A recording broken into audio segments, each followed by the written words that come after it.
Good day, everyone. My name is David Williams, Executive Director of the International Association for Energy Economics. It gives me great pleasure to welcome you to today's webinar entitled, How the Coronavirus Has Changed the Global Energy Scene. We are grateful to James Smith from Southern Methodist University and our distinguished panelists for today's timely discussion. First, a little bit about the International Association for Energy Economics. We are the largest association specializing in the field of energy economics and provide a forum for the exchange of ideas, experience, and issues among professionals interested in the field. The organization produces 2 professional journals, a newsletter, and holds conferences and virtual presentations, along with a host of other products and services that you can find on our website at www.iaee.org. If you're not already a member of the association, we welcome you to join. A few housekeeping matters in regard to today's webinar before I hand things over to our moderator. First, this webinar is being recorded for those that cannot participate in today's live event. If you have questions for our panelists, please click the Q&A button at the bottom of your Zoom window and type your question. We kindly ask that you do not send your questions by email. We've allocated time at the end of this webinar to answer your questions. And now I would like to introduce you to our moderator, James Smith, Professor Emeritus, Southern Methodist University. Jim, over to you.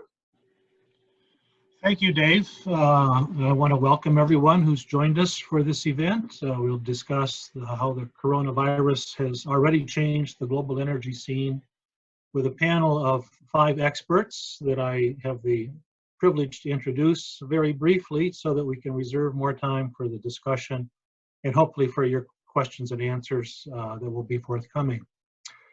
Christophe Bonnery is with us. He's to my right on the screen, and Christophe is the Vice President for Economics and Prospective of Enedis, which is the piece of Electricité de France that distributes power to 95% of the French country. We have Andre Plourde below me on the screen, who is the Dean of Faculty at Carleton University's School of Public Affairs in Ottawa, Canada. And then to Andre's right, we have Ricardo Ranieri, who is formerly the Chilean Energy Minister and also a Professor of Economics at the Pontifical Catholic University of Chile in Santiago. Adam Sieminski is to my left in the upper corner. And many of you know Adam perhaps as the former head of the U.S. Energy Information Administration, has done us all many favors in data provision and upgrade over the years, and currently serves as president of the King Abdullah Petroleum Studies and Research Center in Riyadh, Saudi Arabia. And then down in the lower corner, we have Yukari Yamashita, who is director of the Energy and Institute of Energy Economics in Japan, and is a board member there and directs the Energy Data and Modeling Center. So I welcome all of these and want to remind you or point out that they have very different backgrounds and varied experience. They all have one thing in common, and that is that they have at some time or other served as presidents of the International Association for Energy Economics. They share the mission of the association, which is really to disseminate information to enhance public understanding and to facilitate dialogue on energy matters, which is why they've collected here today. So with that introduction, I want to lead off with a question that I'll throw around the panel. Because we have such a diverse panel, we've got members reporting in today from both North and South America, from East Asia, from Europe, from the Middle East. And because the energy profiles of each of these regions is so different in terms of the composition of supply and demand, the degree of governmental oversight, many other factors, I want to begin by simply asking specifically each panelist in turn, what's the situation where you're reporting from? what are the biggest problems or concerns that are so far emerging on the energy scene? And Yukari, I'd like to begin with Japan, if we might. Thank you, Jim. In Japan, we are in the state of emergency for about a week by now. There are 7 prefectures, including Tokyo, which are under the state of emergency, and then we are asked to stay at home, try not to go out unless there is some necessity, such as grocery, going to school, going to the hospital, etc. But this is not actually the lockdown. We are voluntarily trying to hold ourselves and then stay at home so that there won't be any issues to be the hospital and then the medical treatment, which is actually reaching the limit in Tokyo area. The schools have been closed since the early March because they were approaching spring break, and then they went into break, and then they couldn't actually open, especially in Tokyo or Osaka or this 7 prefecture area. So what is happening to the energy? Since we are energy importer, and then we have the trading houses which are trying to secure energy supply from all over the world, they are in trouble because they secured energy and yet the demand is going down. What our biggest concern at the moment is that everything is on hold, that the economic damage, which will come out later with the time lag, would hit the economy very hard, and then that will hit the demand. And then of course, that will hit those suppliers which are importing, trying to secure enough energy to import to Japan. But the result is not yet known because it's not locked down, but the state of emergency has been declared just last week, and then we are yet to see the numbers. But we expect that everything will be hit hard for months to come. So back to Jim. Thank you. Let's move clockwise around the table here. And Adam, in Saudi Arabia, it's a very different perspective, I presume, than in Japan, being on kind of the other side of the market. What's your thought there? Well, thank you very much. And I have to say good morning, good afternoon, and good evening to, to people from all over the world. I think you're absolutely right, Jim. Let me try to follow on Yukari's outline from the standpoint of the health effects and social effects of the coronavirus. It does seem to be quite a bit different across the region. Some countries seem to get a handle on getting it done, getting some of the social distancing and other rules in place fairly early, and others didn't. Just reading the press, Iran has been struggling, for example, and other countries like the United Arab Emirates seem to be in a little bit better shape. Here in Saudi Arabia, this is my 5th week of working from home. So we have been in kind of a lockdown for some time. The oil effects are just the opposite of Japan, which is, but it's really the same coin but different sides. The Middle East, certainly Saudi Arabia, contains some of the largest oil producers in the world, and the increase in production that came after the failed OPEC meeting in early March really helped to create an opportunity for prices to be affected. And then as the extent of the demand destruction of the coronavirus became apparent by the middle of March and towards the end of the month of March, that really had an effect on oil prices.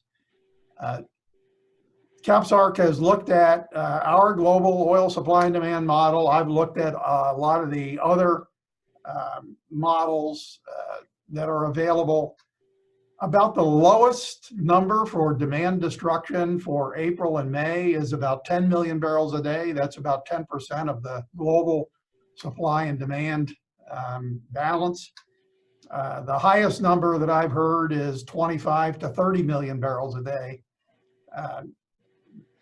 Keep in mind that that's an order of magnitude, you know, towards the upper end. That's an order of magnitude greater than the production increase that was coming from Saudi Aramco, about 3 million barrels a day or so during April period.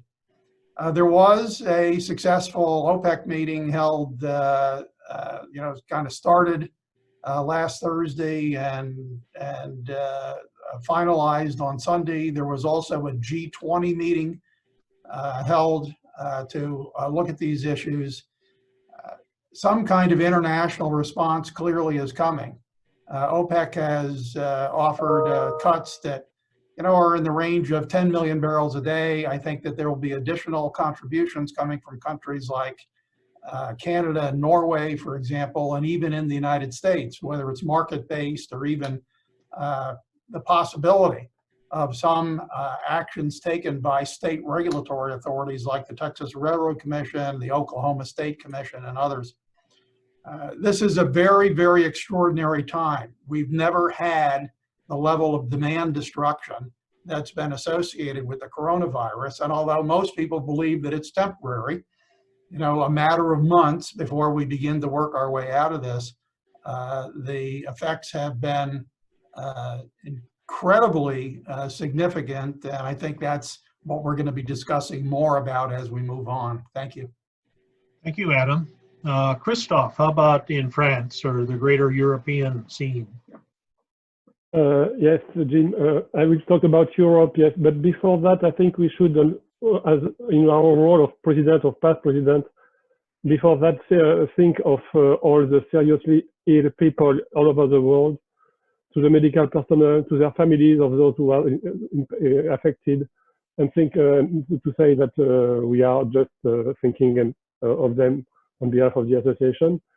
But so to talk about Europe, a few days ago, I was asked to assess the impact on the economy of the crisis. And the more times go back, the more I realize that the impact of the crisis will be significant. Every time I update the report, every time I have to propose significant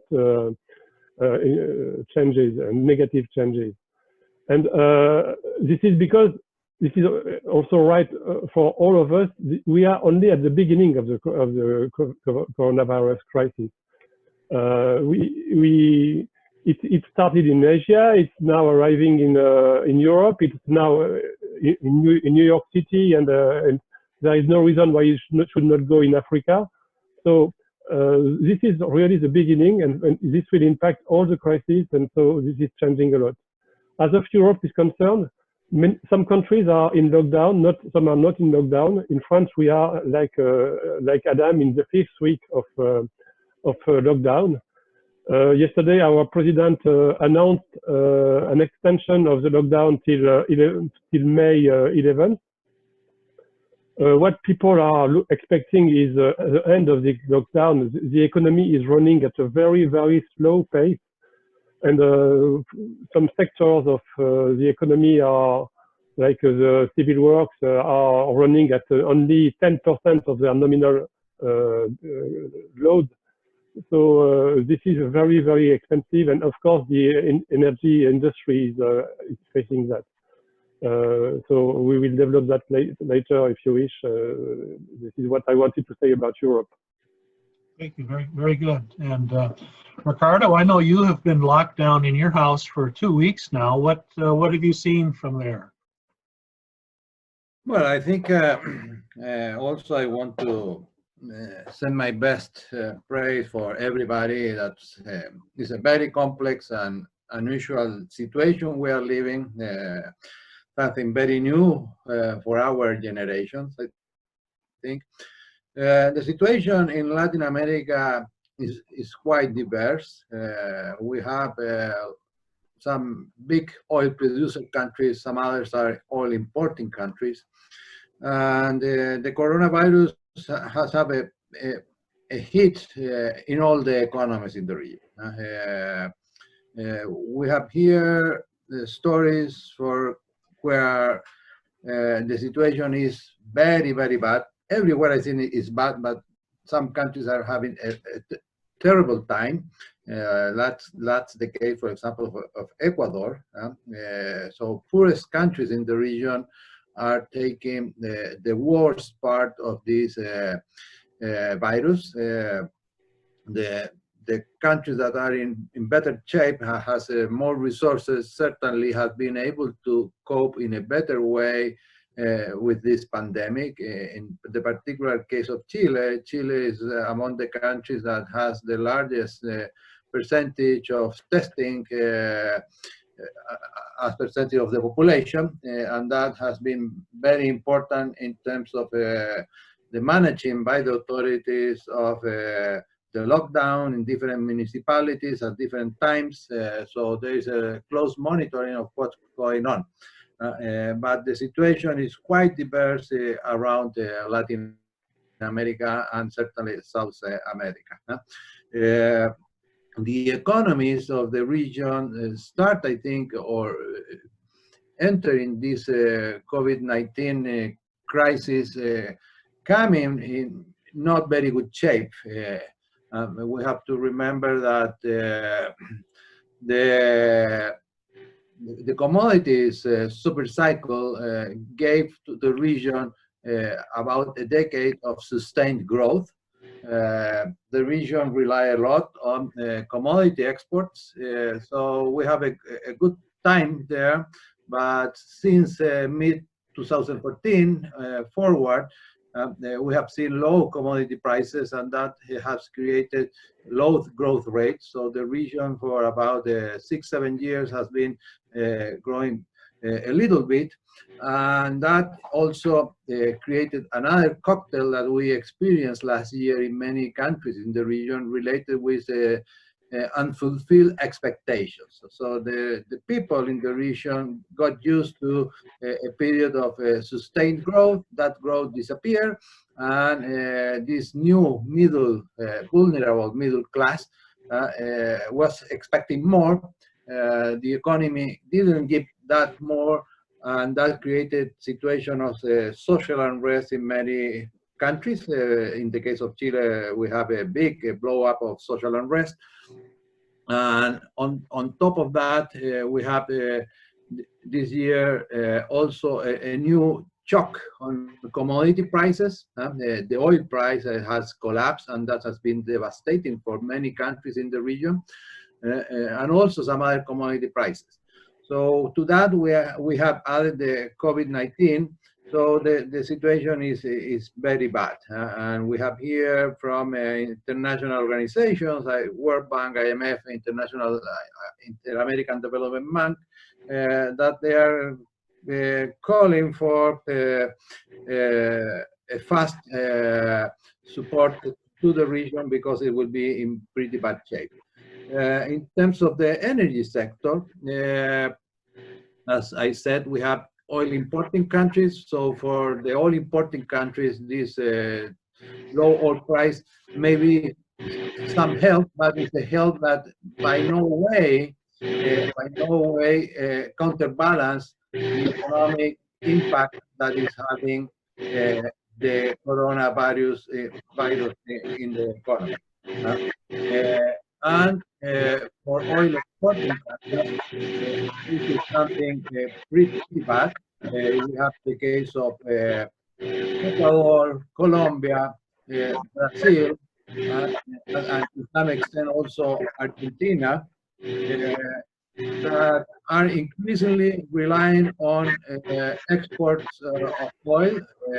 Oil is becoming an important part of the equation regarding government revenues. The oil industry, gas industry contribute significantly to the economy. So there is a big problem going on there. And of course, we have the case of Venezuela. That's a big disaster.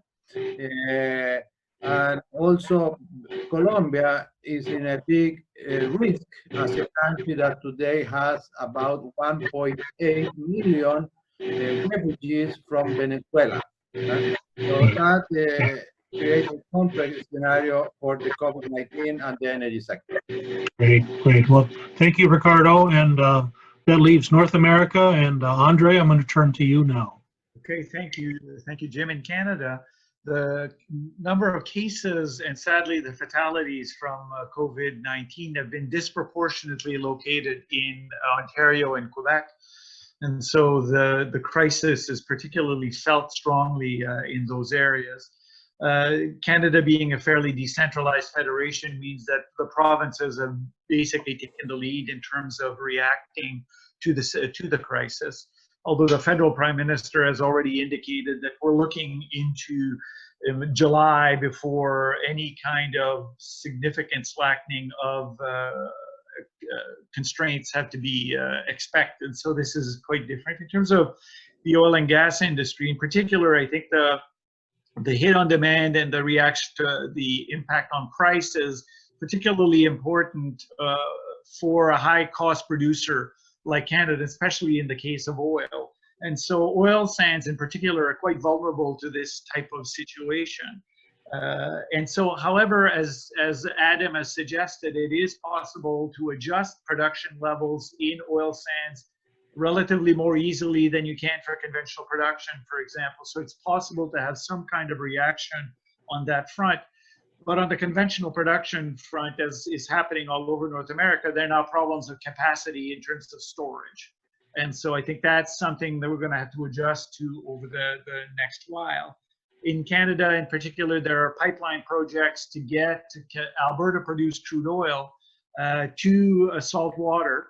And those are now, questions are being asked about these projects right now, as you would imagine. Overall, I think the financial health of the oil and gas industry is now a source of concern. And so you have activity and employment repercussions in oil and gas producing parts of Canada, and especially in Alberta, that kind of are disproportionate to what's happening in the rest of the country.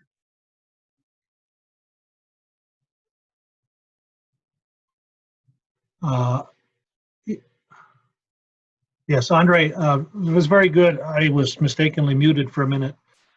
I wanted to stay with you for another question, though, and that is because we've been seeing in Canada very recently rather unusual collaboration among the provinces in trying to overcome some of the difficulties and challenges, principally between Alberta and the federal government as well, which is rather unusual. In the US, we're seeing some similar kinds of things, even involving rather unusual cooperation between the private producers and the regulatory agencies. And so my question is this a sign that we've somehow crossed the threshold now where the thinking of how to move ahead is going to embrace much more cooperative decision-making than the kind of rivalries that we've seen in the past? Well, I think what's happening, it has been very interesting to watch this in Canada, that, as you pointed out, the narrative from the government of Alberta, which is typically quite aggressive in terms of when something goes wrong in the oil and gas industry towards the federal government, it's been very muted. And so it's quite clear, and so that both governments are working to develop a package essentially to support the oil and gas industry over this next while. And I think you will be seeing a lot of this in the short term anyways. How this evolves once the crisis is over is a different story, but I think all of the main actors now have realized that they are going to have to work together to address the concerns of the industry. From Canada, I think one of the issues we have to be thinking about is what does this mean in terms of climate policy and environmental policy more generally. I think that has been the interaction of the energy industry within that kind of policy context has always been more difficult. And right now, those issues are not being discussed at all, or at least as part of those of the ongoing negotiations between the federal government and the provinces, you don't hear about this being an important element. And I think that will come to the fore in the longer term, or once the crisis is abating. You know, there's also been talk about a number of new entities internationally, including even some individual U.S. states possibly cooperating with OPEC or OPEC Plus in the attempt to better balance the supply of oil. Is it possible that in response to the coronavirus pandemic, there's an expanded sense of multinational coordination, or the need for that, given the kind of demonstrated independence or interdependence that we all are sharing? Christophe, do you have any thoughts about that? International cooperation, are we crossing that threshold? Okay, I have to switch on my microphone. Okay, yes, there will be for sure some international cooperation. And I would like to add on the previous question on the collaboration between regulator and the companies, that it is true that today regulators are more likely to understand the difficulties that companies are facing, and they are more open, and they facilitate the invoicing of energy bills between operator, whatever the competition can be. So this is for sure existing during the crisis, but it will be maintained in the long term. For your other question, yes, it is true that international cooperation will be maintained, and we have many institutions which are likely to contribute. The International Energy Agency is there to do that, but we will see that these measures will be maintained after the crisis, for sure. Anybody else? You mentioned the International Energy Agency, and when it comes to international coordination, are there other agencies or organizations that need to be playing a role here as well? Ricardo, did you? Well, I think that we are living under very exceptional circumstances today, and we shouldn't forget that in general the coordination in the oil sector in the last 50, almost 60 years has happened to increase the price and get some additional rents for the oil producing countries in that context. But today, in these very special circumstances, we have to think that what is at risk here is energy security, is the stability of the industry, okay? And if we think in organizations like the International Energy Agency, it was born in 1974 as a response to the early 70s oil crisis, as a response of oil importing countries, try to coordinate a voice, a relation with oil producing countries. I think that this is a time for the International Energy Agency to go to its foundations in terms of an institution whose main focus is energy security.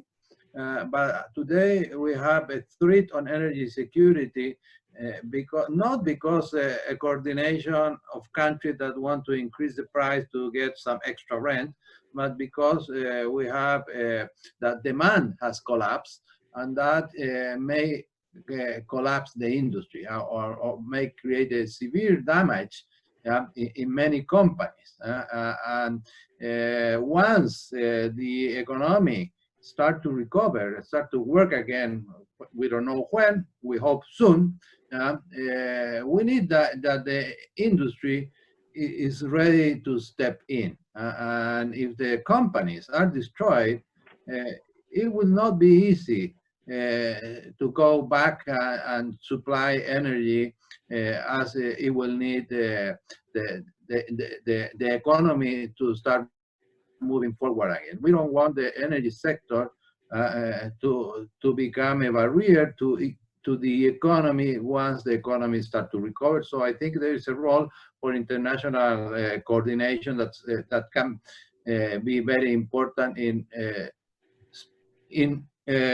sharing the burden of the COVID-19 among all the players. Yeah. Andre, I think you've had a point, and then I would like to go to Yukari and anybody else. But Andre, go ahead. Thanks. I think as Ricardo and Christophe have pointed out, the stakes are very high right now. And I think all of the players on whether on the demand side or the supply side recognize that the stakes are high. So it makes the value to all of them of coordination or cooperation a lot higher. However, I feel that as the crisis recedes, the different interests of the different players are going to reemerge. And it's hard to imagine a world where you're going to end up with more collaboration because the differences in the interests of the players are too stark. And when the crisis environment has disappeared, it's hard for me to conceive that we're going to get to a situation where there's more collaboration or coordination than what we saw over the last few years, let's say. Yukari? Yes, thank you. Well, as Ricardo pointed out, the IEA is consisted of the member countries, which are mainly consumers, and it has been active in terms of sharing this information among the consumers as well for the producers. So their information over actual status of demand and supply is something very important we should monitor for coming months. And then also we would like to, I think IEA has a very important role of sharing with us the long-term vision, which we have been actually focusing on in terms of climate change, which is coming up as a topic later on. Because from the point of view of consuming countries, after this pandemic is over, after this OPEC plus the reduction of the production has settled down, and what will be there is our concern. What if the investment will be scarce again, and then the demand starts to pick up, and then there will be the demand and supply unbalance in the different way, the supply shortage, because the economy picks up, it will pick up very rapidly, and then the people would like to recover as quickly as possible. And then the upstream investment is not there, and then we will face the other side of the coin, which is a rather expensive oil and gas, and then anything else, and then the producers will not have the extra supply readily available for the consumers. So for those situations, we would like to understand the longer term the outlook or the monitoring of the situation, development of the situation, supply and demand. Right.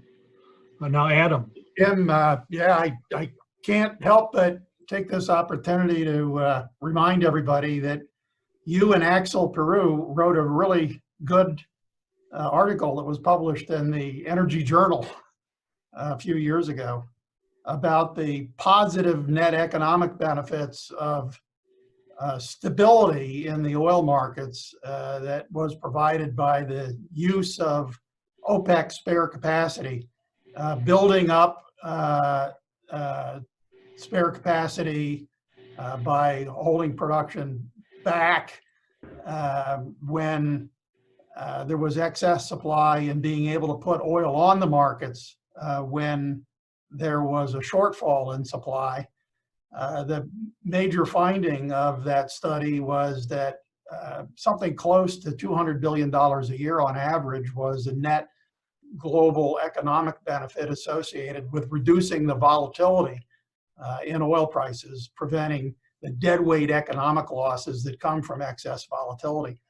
I think that what we're seeing now is a level of demand destruction that's beyond the ability of any single country or even OPEC alone to deal with. And that's why we had the International Energy Agency cooperating with the G20 to try to bring the energy ministers together to talk about what Ricardo mentioned earlier, energy security, but also energy market stability. The International Energy Forum was also involved in that, as well as OPEC. All three of those organizations making presentations at the G20 meeting. The conclusion of the G20 ministers was that extraordinary measures should be taken to try to bring more stability and security to the energy markets. And let me just finish up by saying that where we had prices headed clearly is below replacement costs. And that's not in the long-term best interest of consumers. Take the producers out of it for just a second. And we're not just talking about oil. People are very concerned about the energy transition, wanting to see other fuels and renewables, efficiency investments, all kinds of things like this moving forward. And it's going to be very difficult for investments to proceed in a timely manner if people can't count on some reasonable level of return for the investments that they would like to make in these other sources of energy. Right, that's a good point, and I think it's related to something that Yukari brought up, and that is the environment and concerns about environmental policy these days.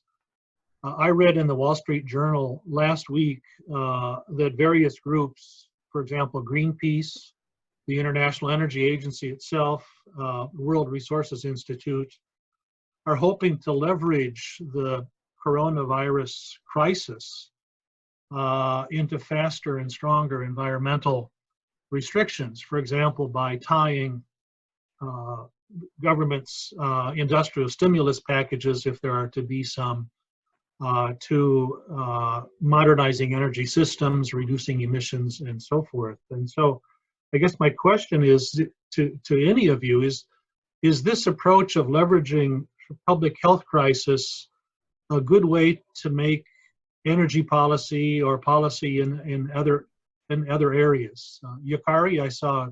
Yes. Go ahead. Yeah, I do see that this pandemic of the COVID has similarity to what we are warning about the meeting the sustainable development goals. There are many things which are related to the public health, and then also the availability of clean water or the secure food for everybody, etc. And then the SDGs are related, actually discussed very often in the context of the climate change challenges. And then it is actually the globally related, and yet we haven't seen it yet. But this time we have seen that we are so dependent on each other, the interdependent, and then we have to work together to combat against this the virus. And then that will, I see the similarity with the combat to meet the combat against the challenge of the climate change. Of course, it has been already mentioned by many politicians, and then we have been talking about combating the challenge of the climate change. But now we see with our own eyes, and we felt from our heart that it is necessary to collaborate and then work together to do something about these climate change challenges. That is a big difference. Thank you.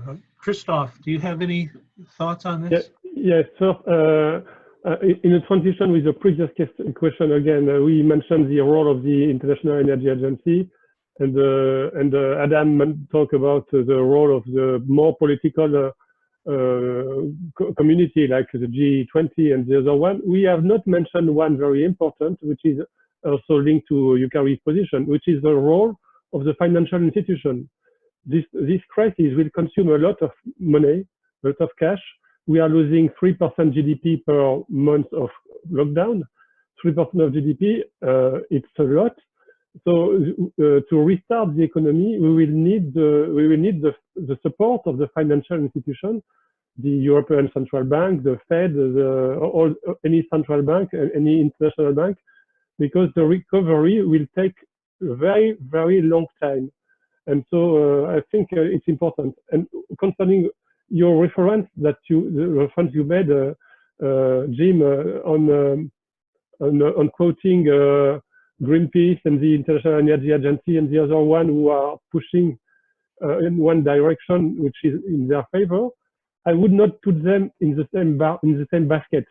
They are different institutions with different roles, and I think no lobby now. It is quite abject. No lobby should now take any benefit from the crisis to push its argument. This is not much more than unfair. And so, but what the crisis is bringing us is the fact that we need to repair what has been made in the case of S. It is the same for the technology, and there is a role for the government to work on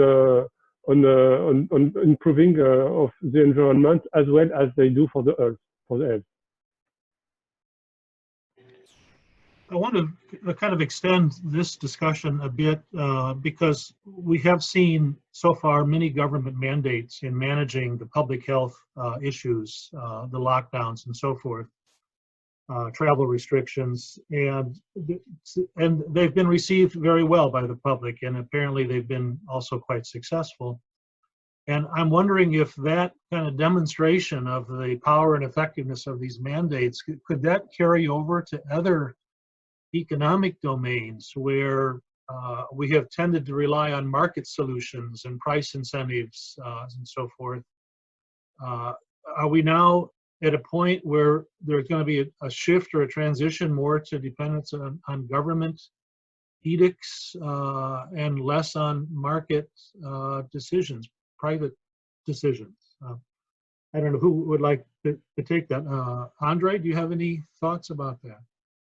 I think that's an important issue in the sense that it is surprising how comfortable people have been with kind of command and control sorts of approaches in terms of governments at all levels, basically mandating actions or preventing other actions from happening.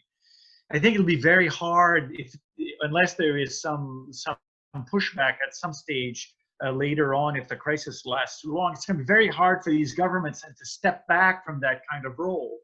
And especially if these have been successful in some visible measures. There might have been costs that are not so obvious, but successful in other measures. There's going to be a lot of pressure to apply similar types of approaches to deal with other problems. And I'm thinking in particular of environmental issues, that essentially if you can think of groups using this to say, look, this was a successful approach. We've been trying to do something on the front of energy, the interaction between energy policy and environmental policy for decades without too much success. Maybe this is the path to follow. So in approach, and I think in the longer term, the cost of those kinds of interventions are not going to be negligible. And so the fear is, in fact, that we've learned a lesson from this. It might not be quite the lesson we want to be learned. Ricardo, what do you think? Have we learned a lesson here, or is it the right one, or not? Well, I think we will be left with bigger governments. This pandemic is having a huge impact on government expenditures. Governments are expending a lot of money on support programs for the industry, for the people, on health. So government expenditure is going up. We will see some risk in terms of some countries may be at the risk of default. We will see problems in terms of unemployment, social programs that are at risk. So we will have governments that are in a big distress and bigger governments. So after the crisis, we will be left, because of what is happening, we will be left with bigger government. If that means that we should move to a more government-driven approach everywhere, I don't think so. The pandemic is a very special case where we have a situation with very big negative externalities on what we do. We can contaminate other people. So this needs a centralized response, as is happening today in the world. But it doesn't mean that this is a solution for all the problems that we have in the world. So I hope that we keep pushing forward for market approach in those areas where market solutions are the best solution to assign resources. And certainly the energy sector is one sector that works very well under market signaling. Thank you. I see we have a number of questions that are coming in, and certainly if you're out there listening and watching, if you have a question, go ahead and post it to the Q&A button at the bottom of your Zoom screen. To allow time for that, I'm just going to ask one last question and request fairly short answers and of our panelists, and that is, so have there been any silver linings, or will there be any silver linings to this? We know the downside, the pain, the damage that's been done, but is there any offset to that? Yukari, do you have any thoughts there? Okay, it may not be literally silver lining, but I see changes are coming. Those changes we have been discussing, that it is necessary to make energy transition happen. The behavioral change is already happening, and the way of thinking has been changing individually. So we have been actually seeing politicians or governments are saying that the tackling the climate change is important, but it has been just the political messages. But now that each individual citizens have started to see that, oh, we have to change the way we live. If they see the reasoning behind. So the transition can be achieved now that we have seen this pandemic and we have changed our own way of life. We now understand the priority of the life is not working hard every day. How about you, Christophe? Unmute. Okay, sorry for that. Well, of course, there have been some silver linings, and we cannot hide the bad side, but on the good side, we have the sudden decrease of pollution in China observed by satellite. We have also observed that in other cities in the US, in Los Angeles, without pictures with no pollution, no traffic noise. You can even hear the birds singing. I'm not doing poetry here, but I think that, as Yukari said, that the behavior of citizens will change, and they will behave differently in the way they consume, but also they will also influence their governments as voters on making more efficient energy policy. The second and last positive point I find as an economist is a turn back of energy security. Energy security now in this period of time where people are confined at home with a necessity to have access non-stop to, for instance, electricity, is very much important. Can you imagine that so many people are doing teleworking, online shopping, even looking at video on a streaming platform?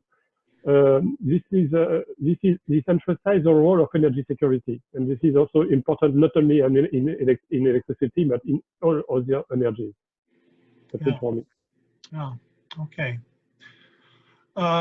time now to handle some questions, and we have a number of probably more questions than we'll be able to get to, but the very first one is relating to the OPEC 10, current OPEC 10 plus oil production cut agreement. Is it stable? Is it able to be enforced for 2 years? Do we really have expectations that this is going to make an important difference? Who wants to step up for OPEC plus plus? Well, you know, I've already said that it takes a broad set of international organizations and countries everywhere, I think, to deal with the demand destruction associated with this. You know, to your last question, Jim, I mean, I think we all are learning new ways of doing things, electronic communications, deliveries, and so on, that probably have long-term implications for the oil market. I'd say that the short-term human tragedy associated with the coronavirus and the loss of jobs and medical difficulties and deaths associated with this is far overwhelming, you know, any of the near-term positives that we're seeing. There's a related question here, and it's the ongoing oil crisis, it's pointed out, is due to supply and demand shocks, as we've been discussing. And that might call for a genuine cooperation between producers and consumers. The question is, what is the Riyadh-based organization, the International Energy Forum, can it do anything in this regard, bringing the two sides closer together? Well, let me just try a quick answer to that. The International Energy Forum is here in Riyadh, Saudi Arabia. The sponsors of that organization are the International Energy Agency and OPEC. And the idea was to find a place for open dialogue between producers and consumers, and through that dialogue to try to find solutions to energy and environmental problems that could work around the world. So the answer is yes. I think the IEF will play a strong role going forward in trying to help move responses to coronavirus along, and maybe even look at things like carbon reduction, recycling, and reuse and removal. Thank you. Andre, do you have a point? Well, I think that if you I keep putting myself in a post-pandemic world, and I think we've been talking about producer-consumer collaboration or cooperation for a number of decades now. And it's generated large number of organizations focused on this and not a lot of output or meaningful outcomes. I think fundamentally, if we operate within the context of a broadly speaking market economy or market approach to energy markets, it's not surprising that in the end, producers and consumers, since they don't share some of the fundamental interests, will not be on the same page. I think they're at the end. So cooperation seems to me fine to be sharing issues about problems, but in the end, I don't think there is a mechanism to deliver agreed upon solutions that would work on both sides of the market. And so we're facing this notion, we want to rely on market forces, but market forces are fundamentally affected by the fact that it is a way of addressing the divergence in interest between producers and consumers. We're caught in that kind of reality, if you want, in the post-pandemic world. Yeah, sure. Yes, Yukari, unmute. Thank you. Thank you. Just quickly, maybe the technology also can make the distance narrower, closer. as maybe many audiences are also aware, Japan was the G20 president, and we have been pushing this idea about the carbon-free hydrogen, which is to connect the supplier of the oil or gas or coal and the consumer, which are mainly in Asia. You deal with the carbon, and then they put it under the ground where you have an abundance of space to put in, and then the producers will send out the fossil fuel based hydrogen carbon free. It's called blue hydrogen. That's one of the ideas, but we are facing this issue of meeting the carbonization very quickly, but we cannot actually transit so quickly. So those which have the money, finance, and resources, and then technologies have to start doing it, so that both suppliers and consumers will transit with some means and with technologies. Yeah. Along the lines of technologies, in the US, there's already been very focused discussion in Congress and elsewhere about focusing stimulus programs and investments on clean energy sources and aspects that are friendly to the environment. That's in the US. I wondered, around the world, are these same discussions taking place of trying to focus the recovery on clean energy? Yes, go ahead, Ricardo. Unmute. I think, yes, I would say that the developing countries has a strong interest on promoting renewable energy sources, on promoting new technologies. And that is something that will be going on in the times to come. Most of the countries have signed the Paris Agreement and are looking for greater energy independency, energy security, and that is something that sometimes can be provided by renewable energy sources. In the short, medium term, we will face a more different situation.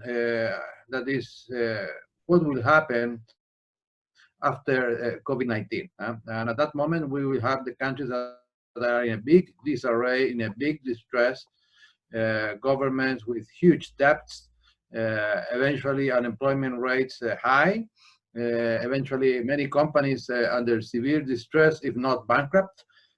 So the focus will be how we put the economy back, and in the extent that we can align our climate change objectives with that emergency that will face the countries. I think it will be a win-win for all. But if we look in the short term, certainly the government will be focusing on creating jobs.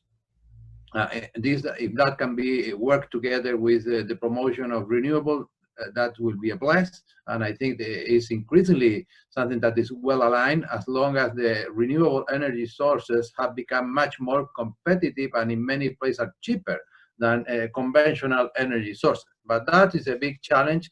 And in the short term, certainly the emergency will be to put the economy back to work, the people to find a job, and to reduce the risk of huge social unrest that we can face at the end of the COVID-19. Oh, thank you. Andre?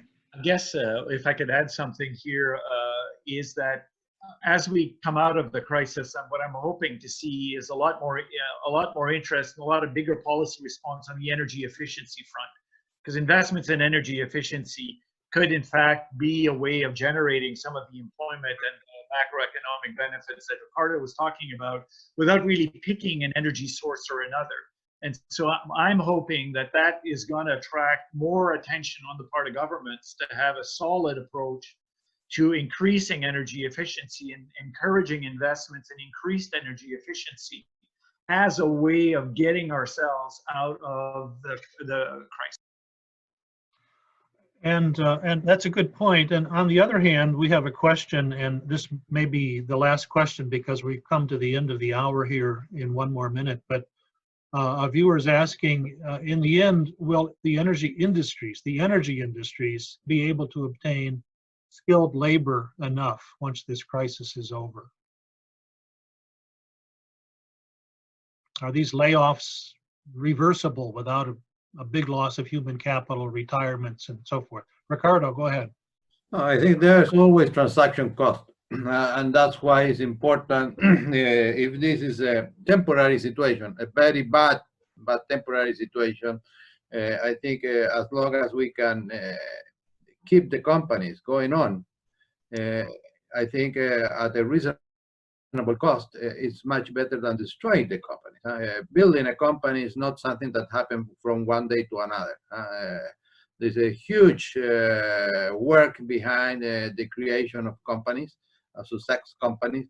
So yes, skilled labor will be there, but in the institution of a company that is able to bring together capital, workers, the market, the resources that are needed to bring products, energy services, energy products, is something that is not zero transaction cost.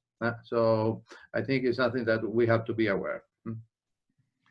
Thank you. Well, I think we may have to leave it there pretty much, but I want to give anyone here on the panel a chance to make any last observations.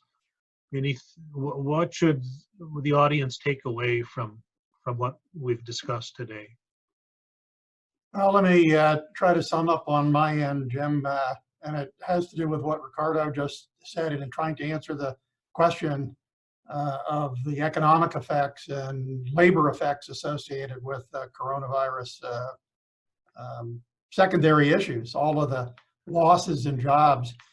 I always believe that the markets will ultimately provide the level of capital needed to meet consumer demand. The problem is it might take longer than you would hope. And this is one of the reasons why trying to bring shrink that volatility in energy prices has been important in the past, and I think will continue to be important in the future. And I think there's a role for virtually every country to play in attempting to bring that stability and security to the markets. I think Go ahead. Andre and then Yukari. I think an unsung hero in Canada anyways in all of this has been the role that the electricity industry has played. The quality of the service and the continuity of the service has been just phenomenal in terms of what the electricity industry has been able to do. We're holding this today in part because the electricity industry is not facing the same kind of challenges as elsewhere. And so I think that is something that's something that is serving, I think, consumers and citizens quite well, and hopefully we'll learn to appreciate the importance of that industry. Yukari? Yeah, actually, Andre took my point away, the first point. I wanted to mention that the electricity is also becoming more and more important, and we felt it. Another thing is that the companies which have been pushed to put weight on the ESG investment, they have started by dealing with governance, then environment, and now it's society. And then we see that many leading companies have, put finance on how to combat against the COVID, and then that will continue to be very important. Another thing important for the companies is how to sustain their business. The business continuity planning is more and more important. Right. Christophe? Yes, I just would like to remind that electricity, it has been said, is important, and people doing telework and so on knows how important it is. From the perspective of a DSO, I am working for a DSO. We are measuring every day the change in the load curve over time, and we see that the peak, traditional peaks, was at the beginning, at the end of the day. Now it is in the middle of the day. It is changing, but because people are living at home and they are doing their cooking at home and they don't use electricity in the evening more. So the grid is has to meet with the same level of power but different shape. So this is manageable. And the last point, which is more on the ethics, is that this event will remain in the history of energy. It is not something which will disappear. We will learn a lot during this phase. We will learn for the jobs, for the employment. We will learn from the need for cash and the solidarity between different sectors. That's what I wanted to say to finish. Thank you. Ricardo? Well, I think I would say that the main issue here is if we are thinking on the energy industry in a broad sense, we have to preserve energy security. The problems in the energy sector are a little diverse in terms of what part of the energy industry we are talking. We are talking about the electricity. We have seen countries in Europe where electricity demand collapsed, as is the case of Italy. Some other regions, countries, where electricity demand has increased a little bit. In the US, it has shrunk between 6 and 10% on average, and certainly the load shape has changed a little bit. And in the power sector, we will see problems in terms of revenues, as people is not working, having no income. A lot of people will have problems to pay their bills, and that will put some problems on the companies. So there are some governments that have been working in providing some sort of assistance so they can support the customers that are laid off or have no revenues. And I think that is an issue that we have to take into account. And on the oil gas industry, certainly having, as it was mentioned by Adam, shrinking that price issue is very important in terms of providing stability to the supply, because we don't want a big disruption on the energy sector in the long term that will hurt the economy more than is being hurt already today. With that, I want to thank each member of the panel. I want to thank all of those out there that have been with us during this hour, but unfortunately we are out of time. Before I turn it back over to David Williams at headquarters, I just want to mention again that for those that are interested, as soon as you get off here, you can tune over to the Texas Railroad Commission, which is having a public virtual hearing at 9:30 Central Time in the US, to discuss becoming a very informal member of OPEC++ by possibly reinstating production cuts, mandatory prorationing in my fine home state of Texas, which would be quite a change, unimaginable 6 months ago. So that's available on the web. Just search the Texas Railroad Commission, and I think you could find it. Again, thanks to all of you here on the panel, all of you back out there in webland, and now over to David Williams. Thank you, Jim. IAEE wishes to thank you and Yukari, Yamashita, Christophe, Bonnery, Plourde, Adam Sieminski, and Ricardo Ranieri for an outstanding webinar. I know personally myself, I learned quite a lot, so we're very, very much appreciative. For all of you listening, please know that this webinar has been recorded and will be posted on our website for future listening pleasure. Please don't hesitate to circulate it as well to your friends and colleagues. Do wish to encourage you to join the association, IAEE. You can visit our website at www.iaee.org to learn about the organization. And now, I wish you all a safe and good day wherever this finds you on our fine globe, and I officially close the webinar. Thank you very much. Thank you, everybody. Bye-bye.